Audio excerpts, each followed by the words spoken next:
simple tax. Our take on this is that it's a goodbye to a simple tax. कानून के जानकार सरकार में हैं, लेकिन कुछ व्यापार की भी जानकारी होनी चाहिए. This is not a one nation, one taxation.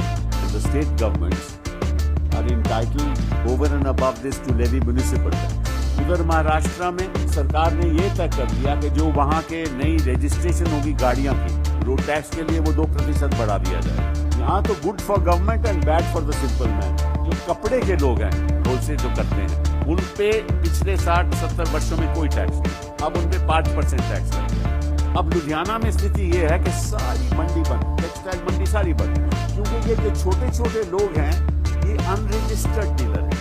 आज क्या होगा कि जो जिस व्यापारी को ये बेचेंगे उसको टैक्स देना पड़ेगा. So the person who buys from unregistered trader has to cut a self invoice and he has to pay tax on it. Now he is saying, why should I buy it? Because he can't get any input credit. 80% लोग हिंदुस्तान के व्यापारी unregistered हैं.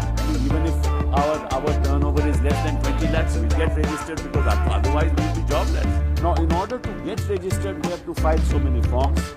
उसके पास computer नहीं, उसके पास chartered accountant नहीं. उस बेचारे के लिए तो जीएसटी का मतलब है घर बार संसार त्याग देना. गाड़ियों की बात है, बड़ी बड़ी गाड़ियां पे तो टैक्स इन्होंने 28% कर दिया, लेकिन उन लोगों ने दाम कम कर दिए और छोटी गाड़ियों पे टैक्स बढ़ गया.